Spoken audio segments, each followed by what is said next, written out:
میری شادی کو محض 6 ہی دن گزرے تھے کہ میری ساس میرے سب سے چھوٹے دیور عثمان کو میرے کمرے میں لے آئی۔ 16 سال کا عثمان کچھ شرمایا ہوا سا میری ساس کے ساتھ کھڑا تھا۔ میری ساس مسکراتے ہوئے بولی، جب سے سکندر سے منگنی ہوئی ہے تمہاری، تب سے یہ پیچھے پڑا ہوا ہے کہ میری بھابھی سے دوستی کروا دو۔ ساس نے مجھے مزید بتایا کہ منگنی کے بعد فوری شادی کی وجہ سے عثمان کو یہ موقع ہی نہیں ملا اور پچھلے 3 دن سے اس نے میری جان عذاب میں ڈال رکھی ہے کہ میری ماں بھابھی سے دوستی کروائیں۔ عثمان شرمیلے انداز میں میری ساس کے پیچھے چھپا ہوا تھا اور چور نظروں سے مجھے دیکھ رہا تھا۔ میں نے مسکرا کر اپنے دیور عثمان کی جانب ہاتھ بڑھایا، جسے اس نے ہچکچاتے ہوئے تھام لیا۔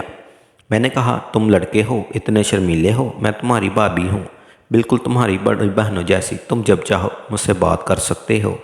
اس پر عثمان نے کچھ نہ کہا، بس مسکراہٹ کر اس بات میں سر ہلا دیا۔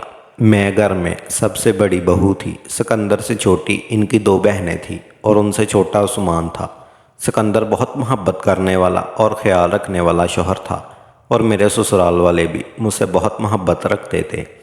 عثمان سے دوستی کا پہلا قدم میں نے بڑھایا تھا، اگرچہ وہ 16 سال کا تھا، لیکن اونچے قد اور مضبوط جسم کی وجہ سے عمر سے بڑا لگتا تھا۔ شام کو میں اس کے کمرے میں چلی جاتی اور ہم ادھر ادھر کی باتیں کرتے۔ جلدی ہی وہ مجھ سے بے تکلف ہو گیا اور میرے کمرے میں بلا جھجک آنے لگا۔ ایک روز جب میں عثمان کے کمرے میں گئی تو وہ ٹیپ پر کچھ دیکھ رہا تھا۔ مجھے دیکھ کر اس نے فوراً ویڈیو بدل دی اور ایک دم گھبرا سا گیا۔ میں اس کے پاس جا کر بیٹھ گئی اور مجھے اس کی اڑی ہوئی رنگت دیکھ کر شک ہوا کہ شاید وہ مجھ سے کچھ چھپا رہا ہے۔ میں نے بڑے پیار سے پوچھا، عثمان، تم ٹیپ پر کیا دیکھ رہے تھے؟ وہ پریشان ہو کر نفی میں سر ہلانے لگا اور بولا، کچھ بھی نہیں بھابھی۔ میں نے کہا، اچھا وہ ویڈیو ذرا دوبارہ لگا کر دکھانا، میں بھی تو دیکھوں کہ میرا دیور کہاں مصروف تھا۔ پھر جیسے ہی اس نے ویڈیو دوبارہ لگائی، اسے دیکھ کر تو میں نے اپنی آنکھیں ہی بند کر لی اور میری روح کانپ کر رہ گئی۔ یہ دیکھ کر مجھے شدید غصہ آیا اور میں نے عثمان کی طرف دیکھا اور کہا، عثمان، تم یہ کیا دیکھ رہے تھے؟ میں بتاؤں گی آج تمہارے بھائی کو۔ عثمان فوراً بدحواس ہو گیا اور بولا کہ بھابھی پلیز آپ بھائی سے کچھ مت کہیے گا۔ میں نے اسے گھورتے ہوئے کہا، عثمان، تم یہ بتاؤ کہ تجھے یہ سب دیکھ کر نیند کیسے آتی ہے؟ تمہیں اتنی خوفناک چیزیں دیکھتے ہوئے۔ وہ ڈرانی مووی دیکھ رہا تھا جسے دیکھ کر میں خود ڈر گئی تھی۔ عثمان نے فوراً معذرت کی اور وعدہ کیا کہ اب وہ دوبارہ ایسا کبھی نہیں کرے گا۔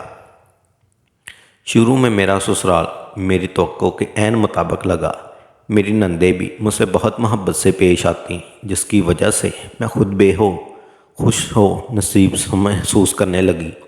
لیکن مجھے نہیں معلوم تھا کہ یہ خوشیاں عارضی ہیں اور میں ایک ایسی آزمائش میں پھنسنے والی ہوں جس کا تصور بھی کسی عورت کو لرزا دے۔ میں مائکے میں سب سے چھوٹی تھی، جس کی وجہ سے مجھے زیادہ توجہ نہیں ملی۔ میرے بہن بھائی مجھ سے بڑے تھے اور جب میں ان کے پاس جاتی تو وہ کہتے، تم چھوٹی ہو، بڑوں میں کیا کام ہے۔ اس رویے نے مجھے اکیلا پن محسوس کروایا۔ عثمان کو دیکھ کر مجھے بچپن میں مرحومی یاد آ جاتی، شاید اسی لیے میں نے اس سے ایک خاص قربت محسوس کی اور اسے اپنی توجہ کا مرکز بنایا۔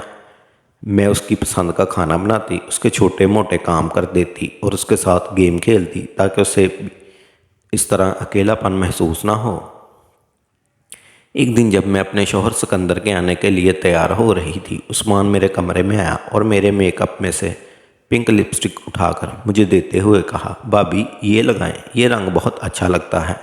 میں نے مسکراتے ہوئے اس کی بات مانی، لیکن اچانک اس نے میرے چہرے کو اپنے ہاتھوں میں لے کر کہا، اب آپ بہت پیاری لگ رہی ہیں، اور بے ساختہ میرے گلے لگ گیا۔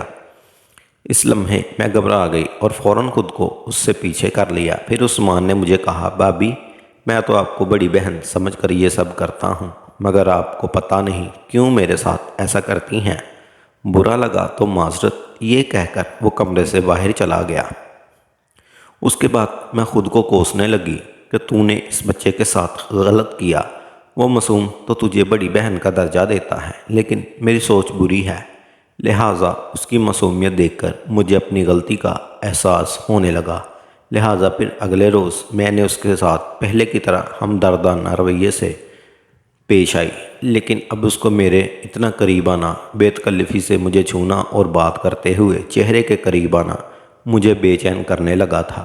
حالانکہ میرا دل کہتا تھا کہ کچھ غلط ہو رہا ہے، لیکن دوسری طرف میں شیطان کے بہکاوے میں آ کر خود کو یہ یقین دلاتی کہ وہ ابھی چھوٹا ہے اور مجھے بڑی بہن سمجھ کر محبت کرتا ہے۔ اس سب کے دوران میں اپنے خیالات اور جذبات کی کشمکش میں مبتلا ہو گئی تھی۔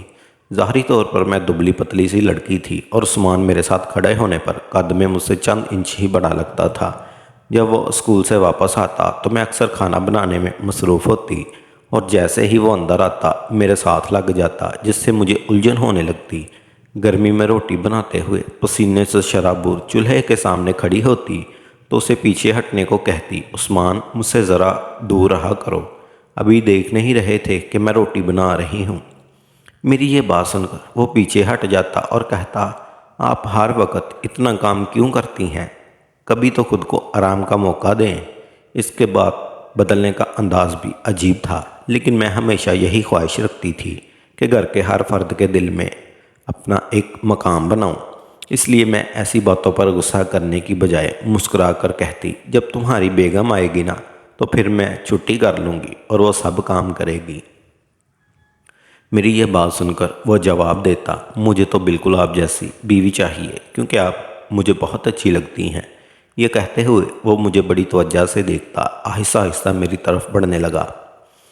پہلی بار اس کی نظروں میں مجھے کچھ عجیب سا محسوس ہوا اور میرے اندر سنسنی سی دوڑنے لگی۔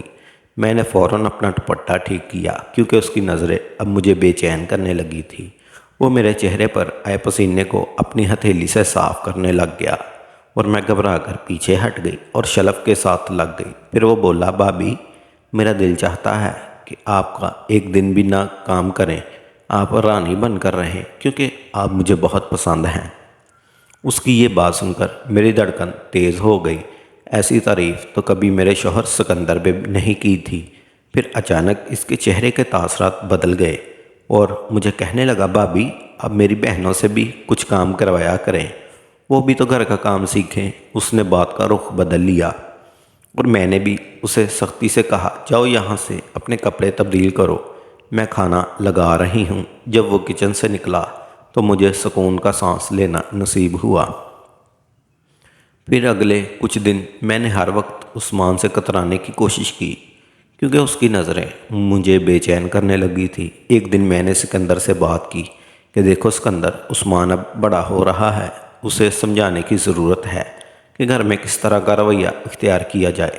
سکندر، اس کی حرکتیں اب بھی بچوں جیسی ہے اور وہ ممی کی طرح مجھے بھی اپنے گلے لگا لیتا ہے۔ مجھے اس کا ایسا کرنا بہت غیر مناسب لگتا ہے۔ یہ سب میں نے سکندر کو اس لیے بتایا کیونکہ میری خواہش تھی کہ سکندر اسے خود ہی سمجھا لے، کیونکہ اگر میں نے خود عثمان کو روکا تو گھر والے اس بات کو غلط رنگ دے سکتے ہیں کہ یہ کل کی آئی ہوئی لڑکی گھر میں فیصلے پیدا کر رہی ہے۔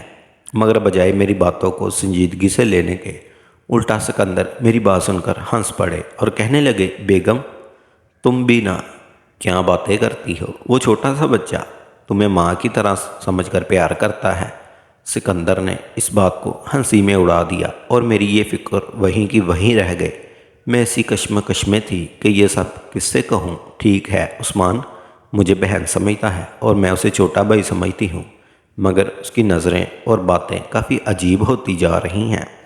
حالانکہ یہ باتیں تو اس کی ماں یا بہن بھائیوں کو اسے سمجھانی چاہیے تھی کہ بھابھی کا رشتہ اگرچہ بہن جیسا ہوتا ہے، مگر اس رشتے کی اسلامی نقطہ نظر سے کچھ حدود بھی ہوتی ہیں۔ بالآخر میں اندر بہت ساری ہمت جمع کر کے یہ ڈرتے ڈرتے اپنی ساس کے آگے بیان کر ہی دی، لیکن وہ ہنستے ہوئے کہنے لگی، تم تو ہو ہی اتنی اچھی کہ سکندر کے ساتھ ساتھ ہم تو خود بھی تمہارے دیوانے ہو گئے ہیں۔ میری تو یہ دعا ہے کہ میری دوسری بہو بھی بالکل تمہارے جیسی ہو۔ خیر، ساس کی بات سن کر میں بھی بالکل خاموش ہو کر رہ گئی، کیونکہ انہوں نے اس بات کو سنجیدہ ہنسی میں اڑا دیا تھا۔ ساس کی اس لاپرواہی اور میرے شوہر کا میری بات کی غیر سنجیدہ لینا میرے لیے بہت مشکل تھا۔ میں نے دل میں سوچ لیا تھا کہ اب میں خود ہی عثمان سے فاصلہ رکھوں گی۔ میں نے اس کے کمرے میں جانا چھوڑ دیا اور اس سے زیادہ باتیں بھی نہیں کرتی تھی۔ عثمان نے بھی میری اس تبدیلی کو محسوس کیا۔ تو ایک دن مجھے کہنے لگا، بھابھی میری کوئی بات آپ کو بری لگی ہے؟ میں نے کہا نہیں، کچھ نہیں ایسا، بس مصروفیت بڑھ گئی ہے۔ میری یہ بات سن کر وہ کچھ دیر مجھے غور سے دیکھتا رہا، پھر مسکرا کر کہنے لگا، آپ کے چہرے پر یہ جو ہونٹ ایک سائڈ پہ تل ہے نا، یہ مجھے بہت اچھا لگتا ہے، دل چاہتا ہے کہ دیکھتا رہوں۔ میں نے اسے نرمی سے سمجھایا کہ عثمان تم ایک جوان لڑکے ہو، برائے مہربانی مجھے تم اتنے غور سے مت دیکھا کرو، یہ بات بری ہے۔ بہنوں سے ایسی باتیں نہیں کرتے اور نہ ہی انہیں یوں دیکھتے ہیں۔ میری یہ بات سن کر وہ سنبھل گیا اور وہاں سے چلا گیا۔ کچھ دنوں سے میری طبیعت میں عجیب سی سستی تھی اور سر میں چکر بھی محسوس ہو رہے تھے۔ جب سکندر مجھے ڈاکٹر کے پاس لے کر گیا تو معلوم ہوا کہ میں امید سے ہوں۔ اس خوشخبری نے تو گھر میں خوشی کی لہر دوڑا دی۔ سب میرا بہت خیال رکھنے لگے اور ڈاکٹر کے مشورے پر مجھے کچھ دن بعد بیڈ ریسٹ دے دیا گیا۔ کچن کا سارا کام میری ساس اور نندوں نے سنبھال لیا۔ میرا زیادہ وقت کمرے میں ہی گزرتا۔ ایک رات میرے شوہر اور ساس اور نندے ایک شادی پر جانے کی تیاری کر رہے تھے۔ شادی لاہور میں تھی اور میرے لیے سفر منع تھا، اس لیے میں نے گھر پر رہنے کا فیصلہ کیا۔ عثمان بن نے بھی نہ جانے کے ٹیسٹ کا بہانہ کر کے گھر پر رکنے کی اجازت لے لی اور کہنے لگا، کل میرا اسکول ٹیسٹ ہے، میں آج نہیں جا سکتا۔ میں نے سوچا کہ اپنے مائکے چلی جاؤں، لیکن عثمان کے گھر میں ہونے کی وجہ سے میری ساس نے کہا میں گھر پر ہی رک جاؤں، وہ لوگ رات تک واپس آ جائیں گے۔ شادی تو شام تک ختم ہو جانی تھی اور میں بھی یہ چاہتی تھی کہ سب مجھ سے خوش اور راضی رہیں، جو کہ کسی بھی صورت ممکن نہیں تھا۔ میں اپنی ساس کی اس بات کو قبول کی اور پھر رات کا کھانا کھانے کے بعد اپنے کمرے میں چلی گئی اور دروازہ لاک کر دیا۔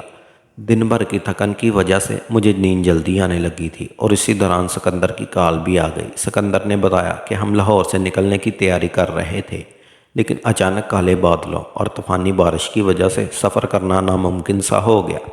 انہوں نے کہا کہ اب ہم صبح ہی واپس آئیں گے۔ پھر وہ مجھ سے کہنے لگے کہ عثمان کو طوفان اور بادلوں کی آواز سے خوف آتا ہے، اس لیے اسے اپنے کمرے میں ہی سلا لو تاکہ وہ ڈر نہ جائے۔ یہ بات سن کر مجھے عجیب سا لگا۔ میں نے جواب دیا کہ عثمان اب اتنا چھوٹا بھی نہیں کہ بارش سے ڈر جائے اور اس کا میرے کمرے میں سونا مجھے مناسب نہیں لگتا۔ اس پر سکندر نے مجھے سختی سے کہا کہ ہر وقت اس کے بڑے ہو جانے کی بات چھوڑ دو، وہ ابھی بچہ ہے، اس کی ذہانت بچوں جیسی ہے، وہ جو کہہ رہا ہو وہ کرو۔ سکندر نے بحث کو ختم کر کے فون بند کر دیا۔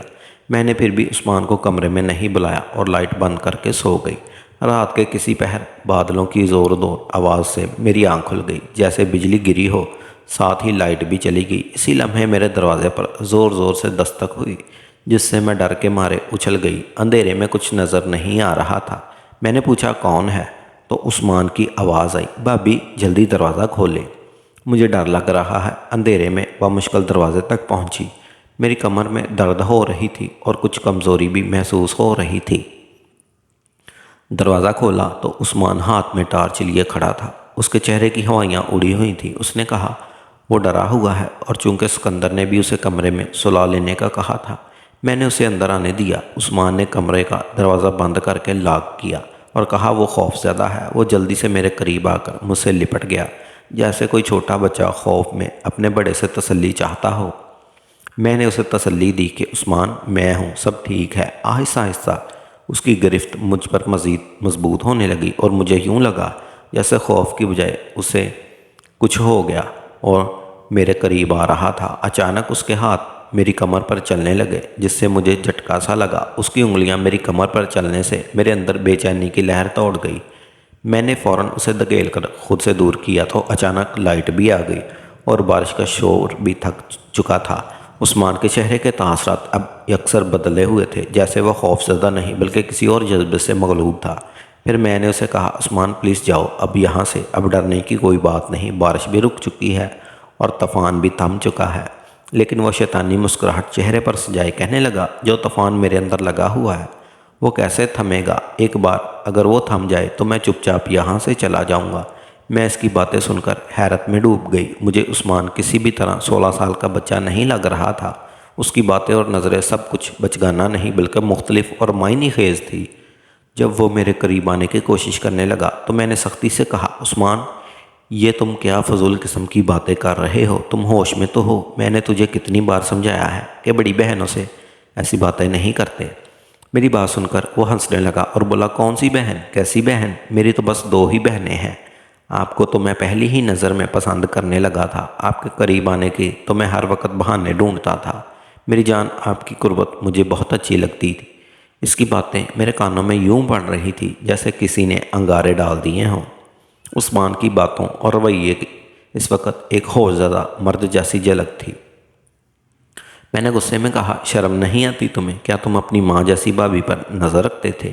میری بات پر وہ بالکل خوفزدہ انداز میں میرے سامنے کھڑا رہا اور کہنے لگا، میں نے آپ کو کبھی ماں نہیں سمجھا، بلکہ میں تو آپ سے محبت کرتا ہوں۔ کئی بار تو اپنی بات کہنے کی کوشش بھی کی، شاید آپ بھول گئی ہیں۔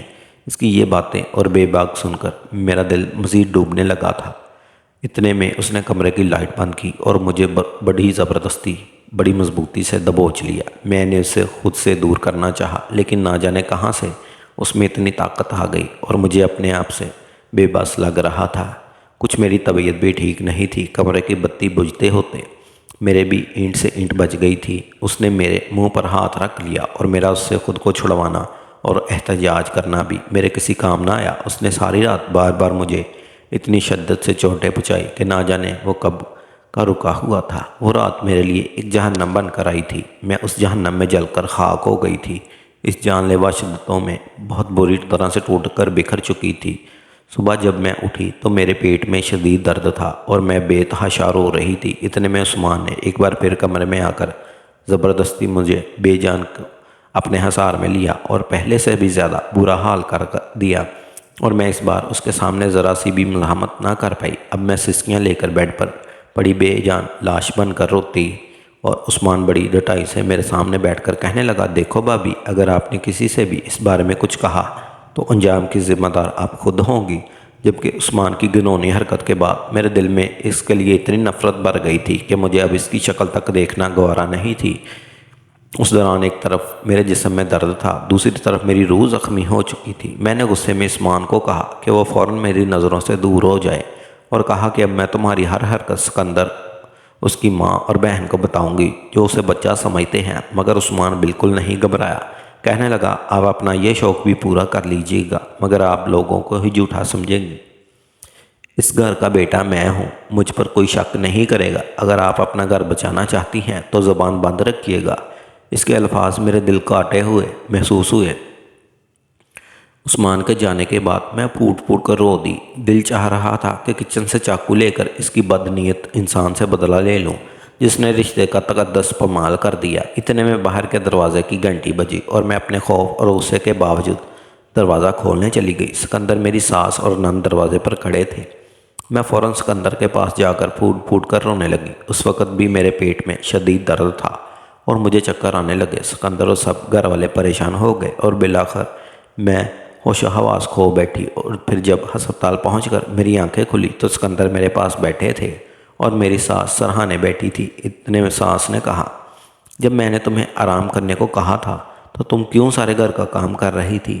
اللہ نے بال بال بچایا تمہارے بچے کو، اب میں تمہیں بستر سے اٹھنے نہیں دوں گی۔ مجھے شک تھا عثمان نے جھوٹا بہانہ بنا کر انہیں یہ کہانی سنائی تھی۔ میں نے سچ بولنے کی کوشش کی کہ میرے ساتھ کیا ہوا، مگر جیسے ہی میں کچھ کہنے لگی عثمان اپنی بہن کے ساتھ کمرے میں آ گیا۔ عثمان نے کہا، میں سمجھ جاتا تھا بھابی بہادر ہیں، مگر یہ تو بارش سے اتنا ڈر گئی تھی کہ مجھے پوری رات الٹا انہیں تسلی دینی پڑی۔ سب نے عثمان کی بات کو معمولی انداز میں لیا اور میں نے سوچا کہ گھر جا کر سکندر کو حقیقت بتاؤں گی۔ جب ہم گھر پہنچے اور میں نے ساری بات سکندر کو بتائی تو اس نے شدید غصے میں میرے چہرے پر زور سے تھپڑ مارا اور کہا، شرم نہیں آتی؟ میرے معصوم چھوٹے بھائی پر ایسا گھٹیا الزام لگا رہی ہو؟ وہ ابھی بچہ ہے، ایسی باتیں اس کے دماغ میں کیسے آئیں گی؟ سکندر نے مزید کہا، مجھے سب معلوم ہے کہ تم یہ سب کیوں کہہ رہی ہو۔ میں اس گھر کا بڑا بیٹا ہوں، اور یہ بات اپنے دماغ سے نکال دو کہ میں تمہاری باتیں سن کر تمہیں لے کر الگ ہو جاؤں۔ اگر تم میرے بچے کی ماں نہ بننے والی ہوتی تو میں تمہیں طلاق دے دیتا۔ تم کون ہوتی ہو میرے چھوٹے بھائی پر الزام لگانے والی؟ میں سکندر کو پھٹی پھٹی نظروں سے دیکھ رہی تھی، سمجھانے کی کوشش کر رہی تھی کہ کیا یہ وہی شخص ہے جو کبھی مجھ سے بے پناہ محبت کا دعویٰ کیا کرتا تھا؟ شاید ان کی محبت صرف اس وقت تک تھی جب تک میں ان کے گھر والوں کا خیال رکھتی اور ان کے بھائی کی بدتمیزیاں برداشت کرتی رہی۔ مجھے اپنی حقیقت اور حیثیت کا اچھی طرح سے احساس ہو چکا تھا۔ میرے اب تک کے تمام احسانات اور خدمت بے معنی ہو چکے تھے کیونکہ سکندر کو اپنے بھائی پر یقین تھا، مجھ پر نہیں۔ پھر میں نے خاموشی سے اپنا سامان باندھا اور اس کے گھر سے جانے کا فیصلہ کر لیا۔ سکندر نے ایک بار بھی مجھے روکنے کی کوشش نہیں کی۔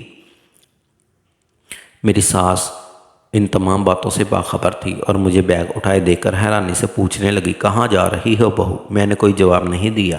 سکندر البتہ کہنے لگا، جانے دو اسے، اس کا دماغ خراب ہو گیا ہے، یہ پاگل ہو گئی ہے، مائکے جا کر شاید عقل ٹھکانے آ جائے۔ میں خاموشی سے گھر سے نکل آئی کیونکہ یہ کوئی عام سی لڑائی نہیں تھی جسے میں بھول سکتی تھی۔